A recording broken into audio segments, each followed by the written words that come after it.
Hello दोस्तों, स्वागत है आप सभी का आपके अपने चैनल यू लर्न क्लासेस पे।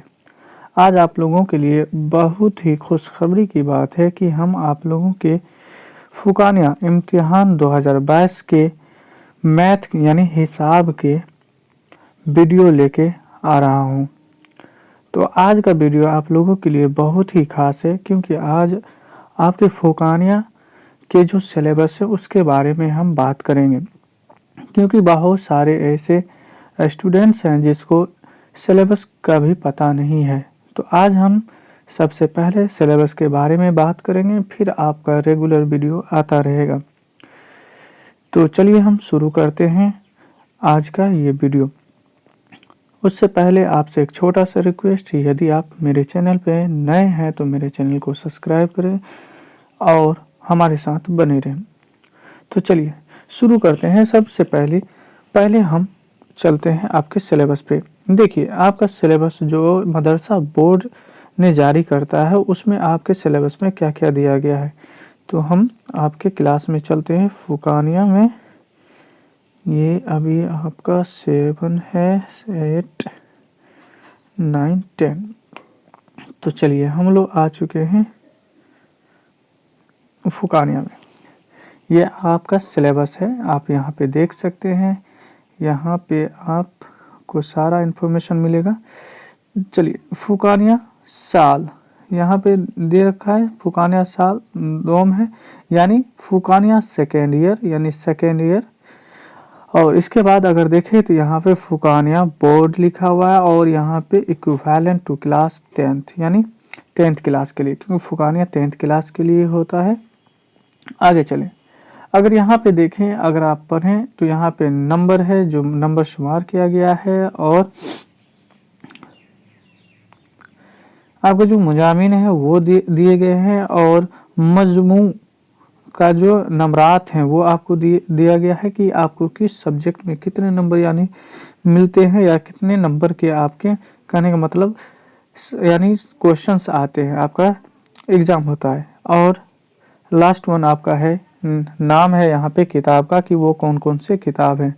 तो यहाँ पे आप देखेंगे। तो चलिए इसको और थोड़ा सा समझते हैं। आप अगर यहाँ पे देखेंगे तो आपका जो पहला नंबर है, इसमें जो आपका दिया गया है वो है दिनियात अव्वल, यानी दिनियात यानी फर्स्ट है, यानी दिनियात अव्वल में आपको क्या क्या पूछे जाएंगे, आप यहाँ पे गौर से देखते जाएं। तो इसमें आपके क्या क्या दिए गए हैं वो सारे चीज़ को शुमार किया गया है। अगर आप दिनियात दोम में भी देखेंगे तो इसमें भी शुमार किया गया है। देखिए, मेनली हम हिसाब पे जाना चाहते हैं, तो हम आपको हिसाब के बारे में समझाना चाहेंगे। आप केवल बने रहें और समझें, बारीकी से आप समझें।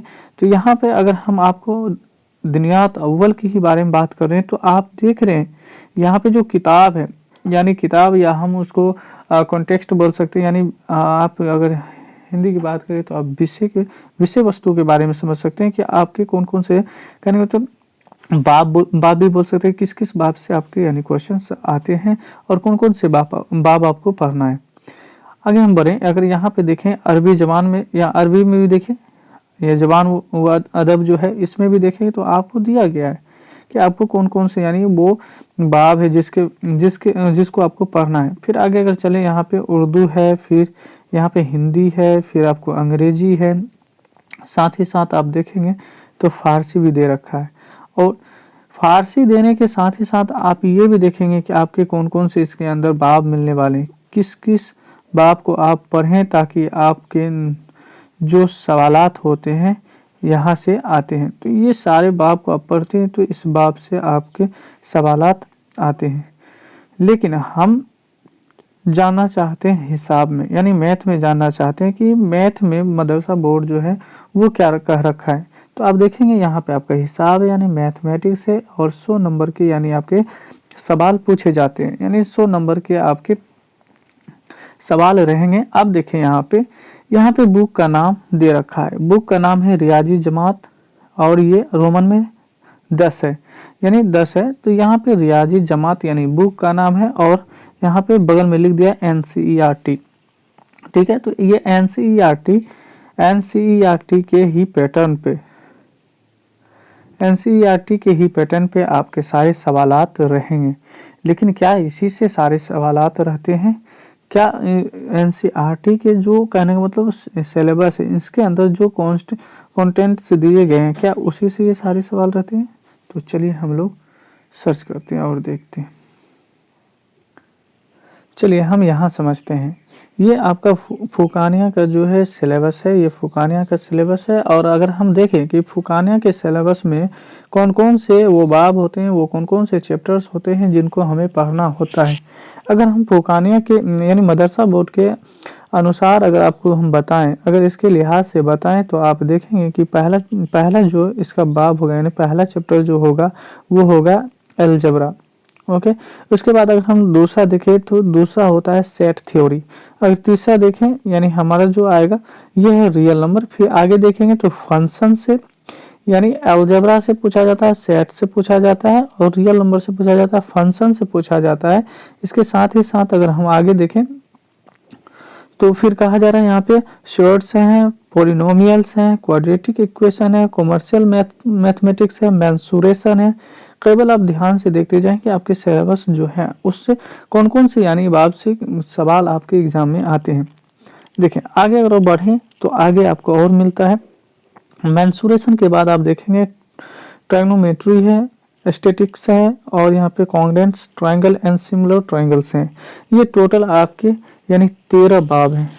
13 बाब से मोस्टली यानी अक्सर यानी सवाल आपके आते हैं आपके एग्जाम में। अब देखते हैं कि एनसीईआरटी क्या कहता है। एनसीईआरटी क्योंकि अभी हम देखें कि आपका मदरसा बोर्ड भी कह रहा है कि हम एनसीईआरटी के मैथ से आपके सवाल यानी आते हैं, यानी एक आपके एग्जाम में आपके जो परीक्षा है, आपकी जो इम्तिहान है, उसमें एनसीईआरटी के बुक पे ही सारा कहने का मतलब सवाल है। ये मदरसा बोर्ड का कहना है। तो समझते हैं इसमें कौन कौन से यानी इसमें बाब है यानी चैप्टर है। तो देखिए रियल नंबर आपके मदरसा जो आपके यानी एग्जाम में पूछे जाते हैं मोस्टली, क्योंकि ये सारे के सारे जो हम कंटेंट लाएं आपके पूछे गए एग्जाम और में जो सवाल आते हैं वो हम उसको यानी छांट के यहाँ पे रखे हैं कि कौन कौन से मोस्टली जो है आपके बाब से यानी क्वेश्चन आते हैं आपके एग्जाम में। तो हम उस बात को इस साइड हम लिखे हैं और जो एनसीईआरटी का था वो इस साइड है। तो देखिए यहाँ पे अगर इस बात को समझे यहाँ पे तो ये रियल नंबर आपके एनसीईआरटी में भी है और रियल नंबर आपका मदरसा बोर्ड जो कि अक्सर आपके एग्जाम में पूछे जाते हैं इसमें भी। पॉलिनोमियल की बात करें तो पॉलिनोमियल आपके दोनों में है। देखेंगे यहाँ पे पॉलिनोमियल आपके एनसीईआरटी में भी है और आपके मदरसा बोर्ड भी पॉलिनोमियल्स अक्सर पूछते हैं। दो बाब तो आपको मिल गए, पॉलिनोमियल और रियल नंबर। ओके, आगे चलते हैं लीनियर इक्वेशन इनटू वेरिएबल।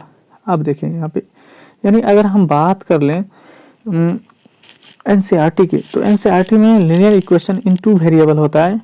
तो इससे ये चैप्टर होता है। बट आप अगर देखें तो आपके मदरसा बोर्ड जो अक्सर यानी आपके एग्जाम में जो सवालात आते हैं उसमें इस चैप्टर को कहीं पे दिखाया नहीं गया है, कहीं पे ये चैप्टर आपको नहीं मिलेगा। फिर अगर हम बात करें यहाँ पे क्वाड्रेटिक इक्वेशन, तो क्वाड्रेटिक इक्वेशन आपके पूछे गए हैं आपके यानी मदरसा बोर्ड में भी ये सवालात आते हैं इससे। फिर अगर बात करें हम लोग यहाँ पे अगर हम बात करें अर्थमेटिक प्रोग्रेशन आपके एनसीईआरटी में है। बट अगर आप देखें तो यहाँ पे आपके मदरसा बोर्ड में आज तक ये एपी का कोई एक भी सवाल यानी अर्थमेटिक प्रोग्रेशन का एक भी सवाल नहीं पूछा गया है। फिर आगे अगर चले हम लोग तो यहाँ पे देखते हैं ट्रायंगल। यहाँ पे ट्रायंगल दिया गया है एनसीईआरटी में। बट अगर आप अपना मदरसा बोर्ड की बात करें तो इसमें कॉन्ग्रुएंट ऑफ ट्रायंगल की बात की, यहाँ पे कॉन्ग्रुएंट ट्रायंगल के बारे में बात किया है। तो वो दोनों सिमिलर है, हमें ये चैप्टर पढ़ना भी बहुत जरूरी है। आगे अगर हम बात करें यहाँ पे तो इसमें देखेंगे मदरसा बोर्ड में देखेंगे तो कॉमर्शियल मैथमेटिक्स के बारे में बात किया है और इसके ऊपर आपके सवालात भी होते हैं। और अगर हम एनसीईआरटी को देखें तो यहाँ पे कोऑर्डिनेट ज्योमेट्री के बारे में बात किया। कोऑर्डिनेट ज्योमेट्री एक साथ है यहाँ पे कोऑर्डिनेट ज्योमेट्री जो कि आपके एग्जाम में इससे कोई भी सवालात नहीं रहते हैं। ओके, तो हम लोग वो सारे चैप्टर को पढ़ेंगे जो चैप्टर से, जो बाब से आपके एग्जाम में क्वेश्चंस आते रहते हैं। तो ये चैप्टर आपके एग्जाम में इस चैप्टर से सवालात नहीं आते हैं। अगर हम बात करें ट्रायगोनोमेट्री की, तो ये आपके मदरसा बोर्ड में भी है और ये बहुत ही इम्पोर्टेंट चैप्टर है। इससे बहुत सारे सवालात हर साल रहते हैं और ये सारे के सारे देखेंगे कोऑर्डिनेट ज्योमेट्री आपके इसमें भी पूछे गए, सॉरी ट्रायगोनोमेट्री इसमें भी पूछे गए हैं। ये कोऑर्डिनेट है, कोऑर्डिनेट ज्योमेट्री होता है, ये आपका ट्रायगोनोमेट्री, ये दोनों में है। हम इसको बहुत ही ध्यान से पढ़ेंगे और बड़े मज़े से भी पढ़ेंगे।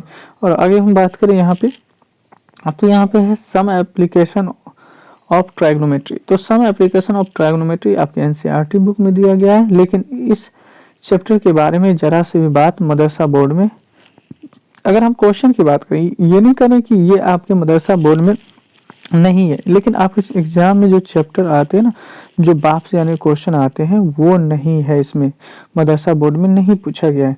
अगर हम बात करें आगे, तो आपके यानी एनसीईआरटी में सर्कल है, सर्कल, और आप देखेंगे तो आपके जो यानी एग्ज़ाम इम्तिहान में जो है, इसमें सर्कल से सवालात होते हैं, बट कहने मतलब जो डीप क्वेश्चन होते हैं वो आपके लाके दे देते हैं।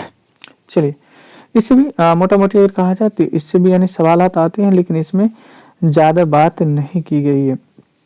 चलिए आगे बढ़ते हैं। आगे हम बात करें हम लोग, तो यहाँ पे अगर एनसीईआरटी में देखें तो मेंसुरेशन है, सॉरी कंस्ट्रक्शन है, कंस्ट्रक्शन ये बनावट यानी कहा जाता है, और इसमें कोई बात नहीं की गई है। अब तक आपके एग्जाम में ऐसी कोई बात नहीं की गई है कंस्ट्रक्शन को लेकर। चलिए आगे अगर बात करें, आगे अगर हम बात करें तो यहाँ पे आप देखेंगे कि ट्रायंगल है, ये ट्रायंगल हम इसमें भी देखे थे, इसमें भी ट्रायंगल है, इसमें सिमिलर ट्रायंगल और यहाँ पे कॉन्ग्रुएंट ट्रायंगल की बात अलग अलग की गई है, बट इसमें एक ही साथ दिया गया। और बाकी बात देखें तो यहाँ पे आपको सरफेस एरिया एंड वॉल्यूम है, related area related to circle है, स्टैटिक्स है, उसके बाद प्रोबेबिलिटीज है। तो मोटा मोटी अगर हम बात करें, यहाँ पे कुल मिलाकर ये हमें पता चलता है कि आपके एनसीईआरटी यानी एनसीईआरटी का जो पैटर्न पे जो आपके एग्ज़ाम होते हैं, इसके जितने भी चैप्टर्स होते हैं, और आपके मदरसा यानी बोर्ड जो है, मदरसा बोर्ड जो आपके इम्तिहान में जो सवालात लेके आते हैं, उसमें आपको यानी कहने का मतलब कुछ फ़र्क है। तो हम लोग पढ़ेंगे एनसीईआरटी बुक को ही, बट आपके एग्ज़ाम का जो व्यू है, जो हम है ना, एग्ज़ाम के व्यू से हम लोग तैयारी करेंगे ताकि आपका एग्ज़ाम बेहतर हो सके। और हम लोग बेसिक तरीके से पढ़ेंगे। तो आई होप आप लोग को समझ में आया होगा। अगर आया होगा तो हमारे चैनल से आप जुड़े रहें ताकि आने वाला वीडियो का नोटिफिकेशन आपको मिलता रहे। तो मिलते हैं जल्द ही एक अगले वीडियो में, तब तक के लिए बाय।